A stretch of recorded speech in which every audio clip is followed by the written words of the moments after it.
What's going on, knuckleheads? Welcome to my Teofimo Lopez versus Pedro Campa post-fight live. Listen, we got a lot of props to give here. First and foremost, we got to give props to the amazing work of Teofimo Lopez and his team for being able to bring this kid back from such a devastating defeat against a guy in Pedro Campa who, although he was brought in to lose, was a pretty tough guy. You know, he looked pretty tough in there, and he wasn't horrible. He wasn't horrible. So, you know, credit to him. Credit to him. He gave Teofimo Lopez some good work. This is the fight Teofimo needed coming off of that loss against Kambosos. The other props I got to give is to Manny Robles, man, a friend of the show. He seemed to do everything in his power to get Pedro Campa prepared for this fight. I thought he did a good job getting him prepared for this fight. You know, I thought Campa looked pretty good. I thought he did land some good punches. It was his first time, you guys, at the world stage. I mean, this is a guy who had never fought outside of domestic level in Mexico. And so, you know, when you really think about it, the way he performed in there today was, you know, it was an admirable performance. Shout out to Pedro Campa. But Teofimo Lopez has returned. I can't say he's back, right? Because he looked good, but he still looked like he was a little bit more timid than usual in there. He's going to need a couple more fights to acclimate, and that's fine. He's also at a new weight class, so that works in his favor, right? Taking on a couple more fights to acclimate to get ready for the big dogs at 140. But he was the smaller man against Campa. He was a smaller man a bunch of times at 135. He's going to be the smaller man a lot at 140. So it's going to be real interesting to see what happens with Teofimo Lopez moving forward in the 140-pound division. They had Barbosa in there after the fight. You know, talking and wanting to fight him. They brought up, what was interesting to me is that ESPN brought up their, I guess, top 10 in the 140-pound division. And it was funny to me because they had Jack Catterall as number one. And they even, you know, even Joe Tessitore was like, we got Jack Catterall as number one. And, you know, a lot of people did think he beat Josh Taylor. And so I guess, you know, that is the noble thing to do, right? To put him as number one on the rankings. But you know, Josh Taylor did win that fight technically, or go home with the belts rather.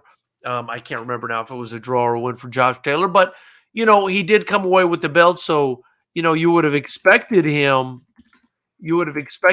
to be ranked higher than Josh Catterall. Let me just confirm. I don't know why I'm having a brain fart. Yeah, he got the win. He got the split decision win over Catterall, who's ranked above him despite losing to him.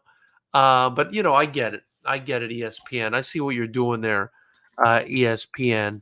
You know, let's take a look at ESPN's 140-pound boxing rankings, knuckleheads, right? Because I want to know who we're going to put in against Teofimo Lopez next. Let's take a look at these top 10 guys, right?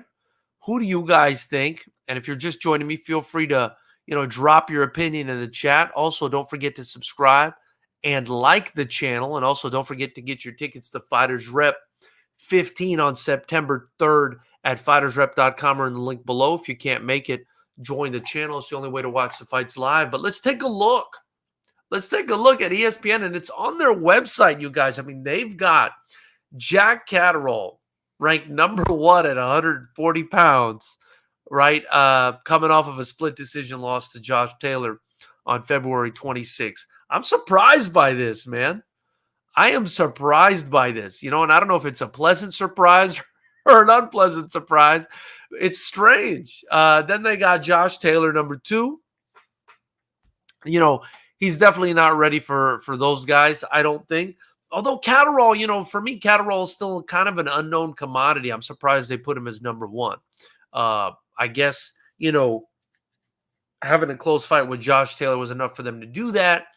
But I don't think Catterall has really earned that with just one good performance against Josh Taylor. So I'm going to have to disagree with ESPN. They got Jose Ramirez at number 3. I don't know if he's ready for that smoke. Regis Prograis at number 4. That would be a delicious fight, but I don't think he's ready for that smoke. And then we've got Jose Zepeda, who I think is a very tough out. Ryan Garcia, who's a very tough out. Arnold Barbosa, who's talking that talk after the fight. I think that's a good fight. I think that's a good fight. And then you've got Subriel Matias, who I've never really heard of, and Gary Antoine Russell, who we saw beat Rancis Bartholomew just a couple weeks ago by TKO in a pretty controversial fight. So, that would be a good fight too, but I think Teofimo Lopez would definitely have the advantage there. You need to make, I think, what is a fair fight. And when we look at Teofimo Lopez now, after this evening, right? The record, it stands at 17-1. He's 17-1. So actually, the Gary Antoine Russell isn't horrible because he's 16-0. This Subriel Matias kid is 18-1. So this might be, a good fight for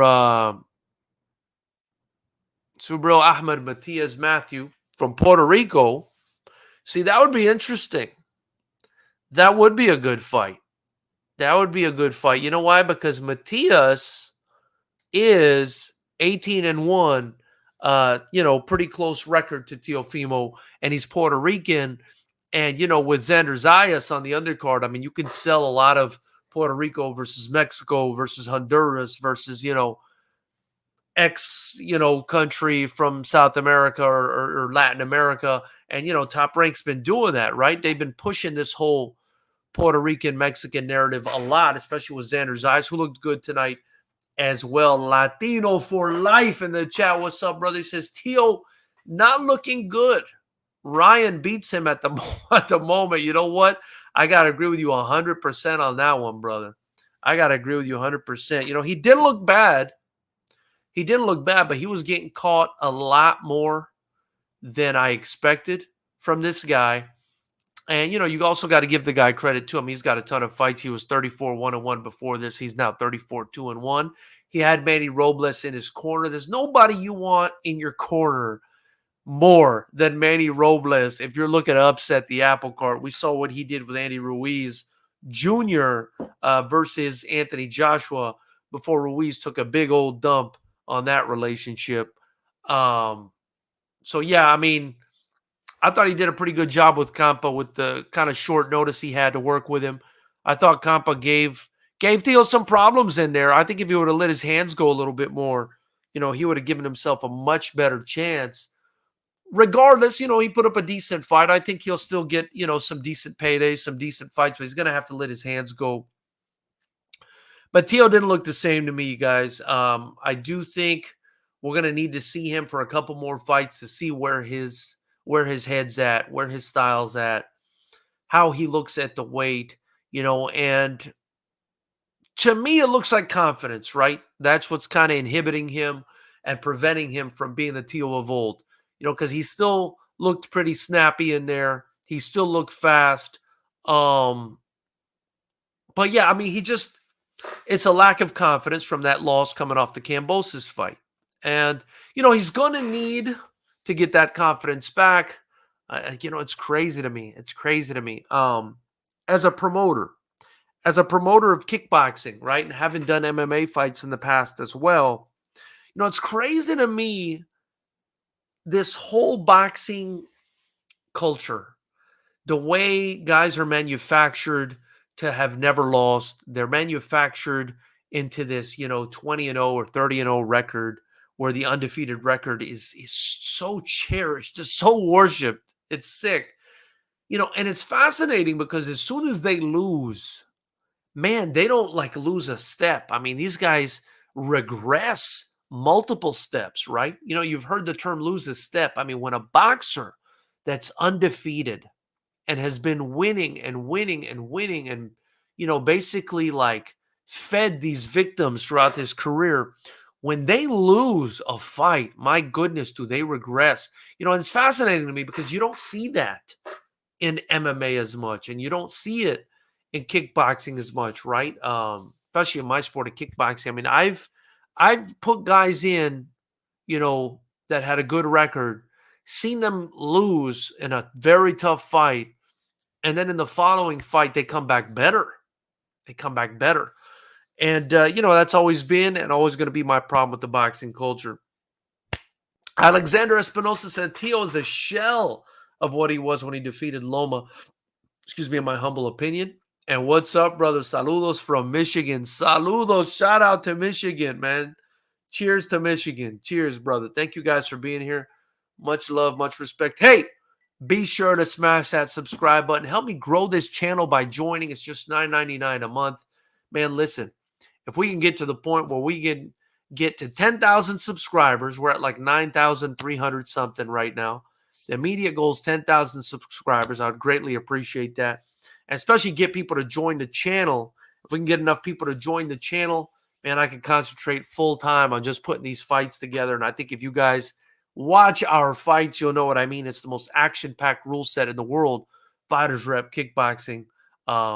You guys will not want to miss it. The next one is on September 3rd in just 3 weeks at the Commerce Casino in Los Angeles, California. It's going to be absolutely ridiculously lit. Also, be sure if you want to support to get your merchandise in the link below. That being said, Teofimo Lopez. Teofimo Lopez, you guys, I don't know. What would I rate this performance? What would you guys rate this performance? I'd give him maybe like a 7. I think I'd give him maybe like a 7. And, the more I keep kind of processing the fight in my head, the more, he looked very timid to me at times. He also had times where he was, showboating. He looked, he had the swag. He dropped him in the 7th round. He was looking pretty good. He ended up getting the finish in the 7th round where the referee stepped in. I thought it was a good stoppage. I thought that Campa was kind of getting teed off on. But Teo looked different. Teo looked like he regressed a couple steps. He looked like he regressed a couple of steps, and it stinks. And, perhaps it's the weight. But again, I'm going to put this on the lack or the lowering of the confidence from the last fight. I look forward to seeing who he fights next. Chavo TV in the chat. What's up, my brother? Appreciate you being in here. He says, Teo looked slow, and he puts a little snail emoji. He did look kind of slow. Compared to the Teo of old.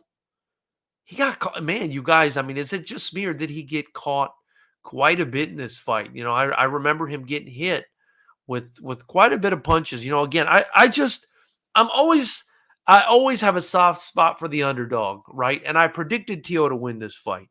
I thought Teofimo would win this fight. But I always got a soft spot for the underdog. And, I wanted Campa to do well. At least well enough for him to get another payday. I did feel like he had some ability to make it a rough night for Teofimo. I thought he might make it a rougher night at times, especially when he was letting his hands go. But he just wasn't doing that enough. And, of course, there was, he had to worry about what was coming back. I mean, Teo was still sharp enough to hurt him a couple times. Just a couple times, with good single shots. He was able to kind of bang, let one rip. A lot of the times I felt like he was hitting him on the side of the head, kind of knocking his balance off. But when he dropped him, it was a beautiful shot. He does have power. Teo still does have power. He's still fast. That's the other thing, though. Is the power going to carry as much as it did?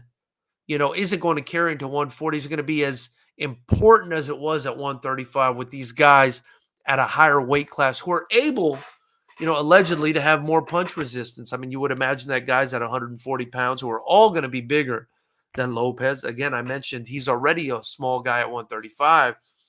all these guys at 140 are going to be bigger than him. And are his punches going to be as effective against these bigger guys, right? And we're talking about guys like, Ryan Garcia, Jose Cepeda, Regis Prograis. Oh, my goodness. Prograis. I still think Prograis at any time, can be the man at 140 pounds. Listen, Jose Ramirez at any time could be the man at 140 pounds. I still got to give it to Josh Taylor because nobody has beat him convincingly, even though a lot of people thought Jack Catterall won. I need to see more of Jack Catterall. Before I can, give him that top spot the way ESPN did. I'm not going to give it to him off of losing in a split decision controversially to Josh Taylor. I mean, that's a little bit ridiculous. Does that get him more clout than a Jose Ramirez, and a Regis Prograis? I don't know about that, you guys. I don't know about that. We also got to think about, the fact that styles make fights. These guys, maybe are familiar with each other's styles, both being from the UK, Taylor being from Scotland. I'm not sure, if they fought each other coming up or whatever happened there. There's a lot of factors there. I think it's a little bit over the top for ESPN to give him the top spot. If Teo fight Ryan Garcia, he would lose at 140. Right now, yes. Chavo. I agree with you 100%, brother. Alexander Espinosa says he definitely got hit some tonight, as he did against Kambosos. The Philly shoulder defense he had going is not what it was. Yeah, he did get hit. That's why I thought this fight would be tough, right? Because Kambosos came to brawl. And I said to myself, if this Campa kid comes to brawl, and he does have power, if he comes to brawl, he's going to give Teofimo a hard fight. I predicted Teofimo to win, of course. But I thought this could be a hard fight, and I thought we had the perfect storm, really, right? The perfect storm kind of factors and circumstances for an upset here, considering Teo was coming off a loss. We didn't know where he was mentally. We didn't know where he was physically with the gosh, I keep forgetting the name of it. Pneumomediastinum. I think it's called, the air bubble that was trapped in his lung. We didn't know where he was. We did not know where he was. He was coming up to 140 pounds for the first time. He'd been out the ring for a while.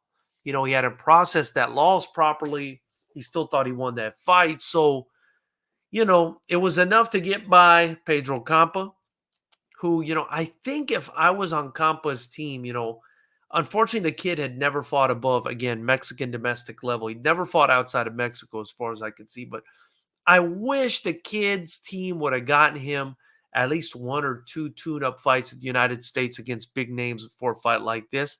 I hope that this loss doesn't completely, ruin his chances of fighting again in the United States. I don't think it will. I think Top Rank will at least bring him back for another fight. At least I hope they do. The kid deserves, he deserves a chance to also get built, and also have an even fight. Telling him to fight Teofimo Lopez in his first ever appearance in the United States, it was a big ask. That's a big ask of a kid in Campa. And that's what they do in boxing, man. They never make an even fight, really. I mean, it's very rare, right, that they make an even fight. I mean, look at Manny Pacquiao Mayweather. It took 20 years to make an even fight. Look at Spence Crawford.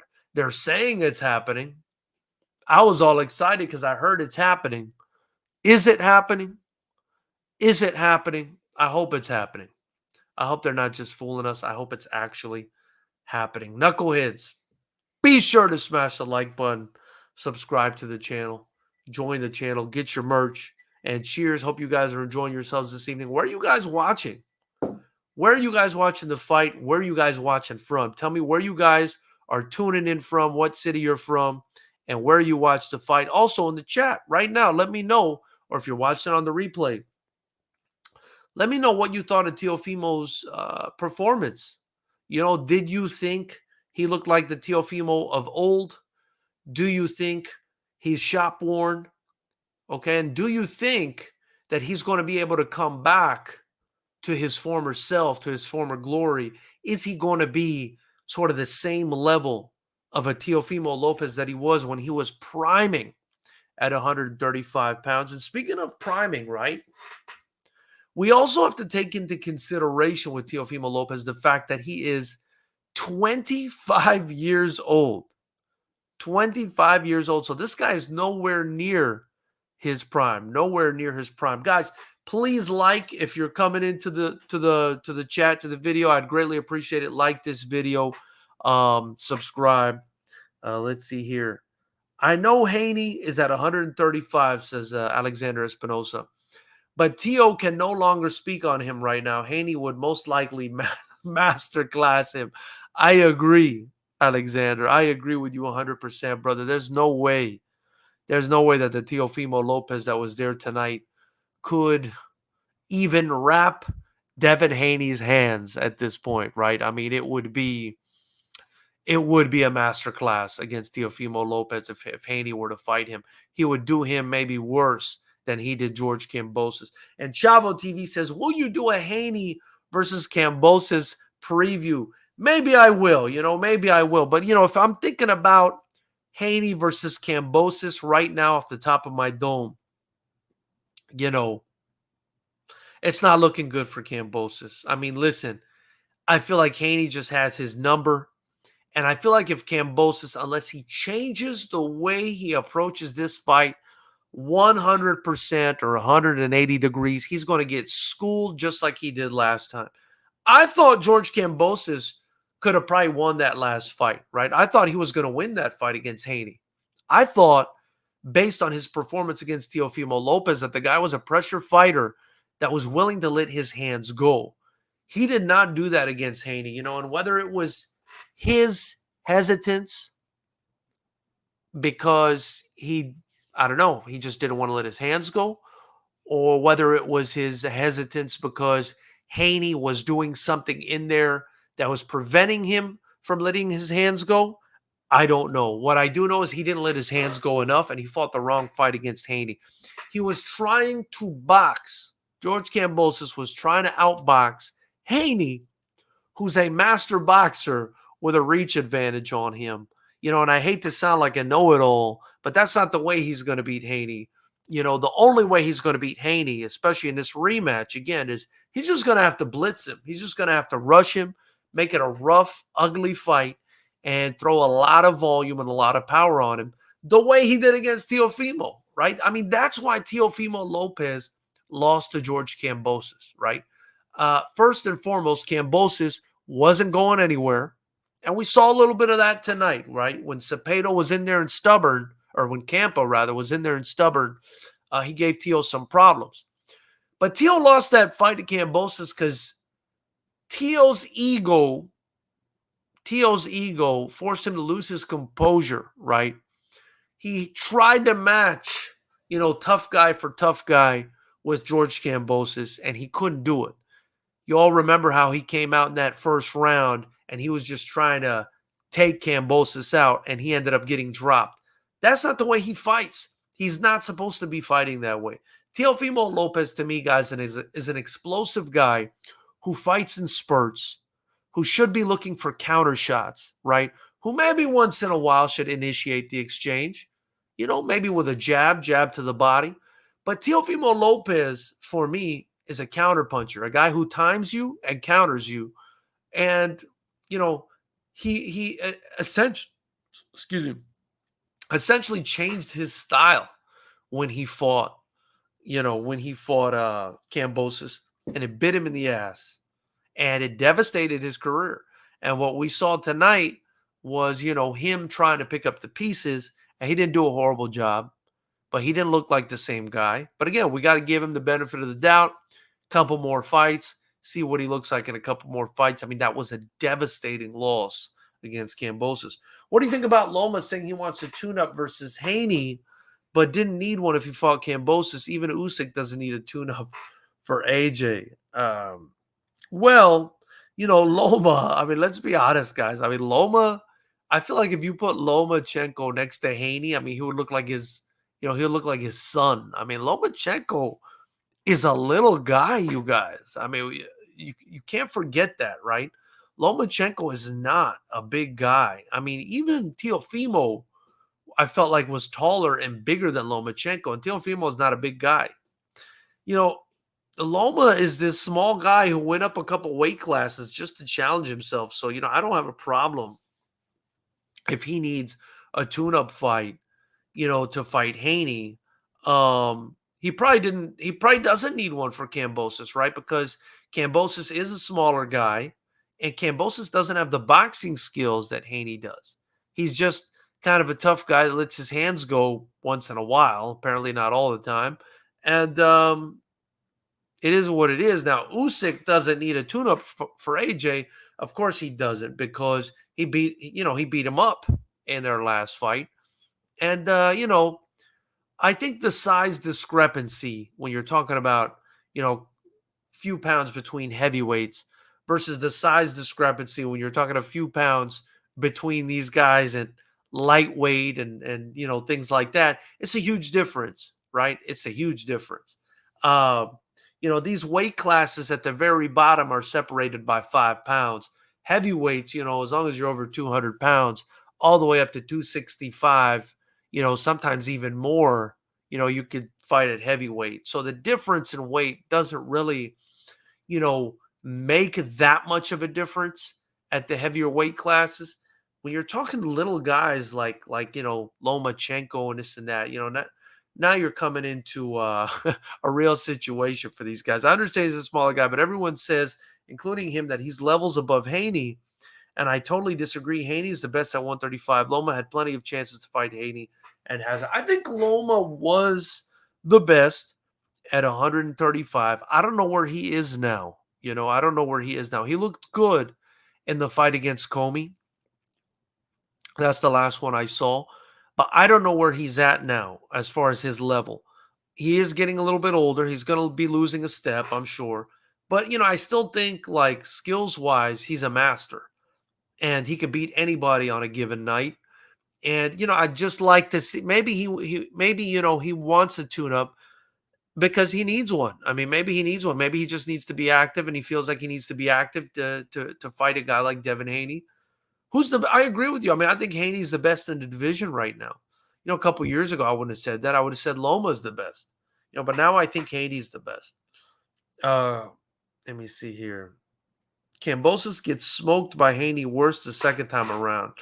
Kambosos committing career suicide with fighting Haney again right away. Kind of like Wilder fighting Fury 3 times in a row. Bad matchup. Yeah, I agree with that. But, people still watched every single Wilder Fury fight, man, with bated breath. Kambosos, maybe he sees something in there that he thinks he can exploit. I would not, I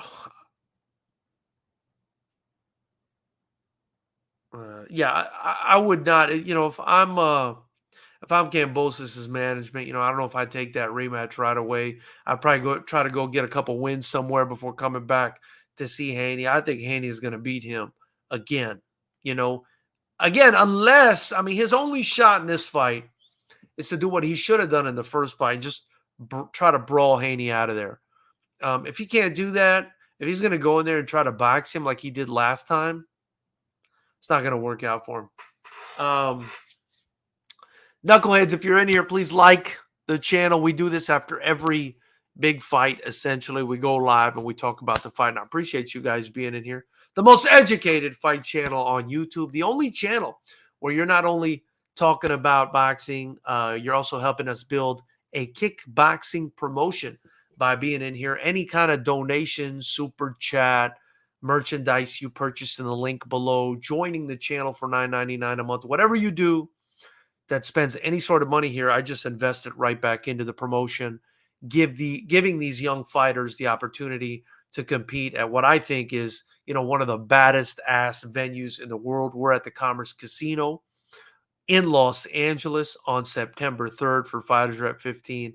You guys are absolutely crazy if you missed this this event. And, if it's your first time joining us, subscribe. We are a kickboxing promotion. I think it's definitely the most action-packed rule set in the world. It's essentially boxing with kicks and knees. In our rule set, you can't clinch. So it's just like boxing, but there's kicks and knees involved. And we're dealing with pretty much the highest level fighters, I think, in fight camps, some of them in the world, really. I mean, we've got classic fight team guys on this card.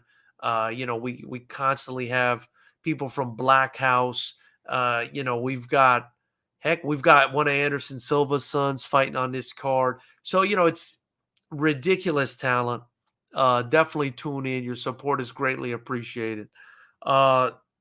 Terrence Crawford doesn't need a tune-up fight in the biggest fight in boxing. All I'm saying is, when you're a master, you don't need a tune-up. Shout out to Big Fish. Shout out the Big Fish, Errol Spence. Yeah, Terrence Crawford doesn't need a tune-up because, he's Terrence Crawford, man. He's the number one pound-for-pound fighter in the world right now. I got to give it to him right now. Terrence Crawford is the number one pound-for-pound fighter in the world. I mean, there's no doubt about it. There's no doubt about it, unless, you've snuck Dimitri Bivol in there after he beat Canelo Alvarez. But, I don't think you want to do that either. But, yeah, Terrence Crawford doesn't need – look, most guys don't need a tune-up fight, but Lomachenko, I mean, who did he last fight and when he'd last fight, right? You got to look at that. You also got to look at his age, man. You also got to look at his size, You also got to look at his size. He's not a big guy. 5'7". They got him listed as 5'7" with a 65.5-inch reach. He's going to be at a tremendous disadvantage. Last time Lomachenko fought, okay, this is the reason he needs a tune-up fight. December 11th, 2021. Before that, June of 2021. I mean, the guy hasn't fought. Jeez, in over 8 months. Yeah, I mean, you don't want to have not fought in over 8 months coming off a fight with Richard Kami, right? And step in there with a guy like Devin Haney. I think you're going to want to go in there, at least get a fight against a good boxer and then fight Devin Haney. But, I respect what you're saying. I mean, if you think it's time for him to jump in there with Devin Haney, why not? I do think Devin Haney beats him, though, if he jumps in there with him right now. When was the last time Crawford fought? Yeah, that's probably a long time, too. Let's take a look. Terrence Crawford. Who did Crawford fight last? My goodness, I feel like he hasn't fought in a long time. Sean Porter. Jeez, November of 2021. It's been even longer. And, crazy. Terrence Crawford. Get this, you guys. Since December of 2019, he's only fought 3 times. Yikes, man. I mean, he really needs to be more active. Let's see Errol Spence. It's not excuses. I mean, it's strategy, right? It's strategy. Denis Ugas. He last fought Ugas in 2022, but before that, he hadn't fought since Danny Garcia in 2020. So like a year and a half without fighting. Both of these guys are relatively stale, I guess you can say. They're both relatively inactive in the past 2 years.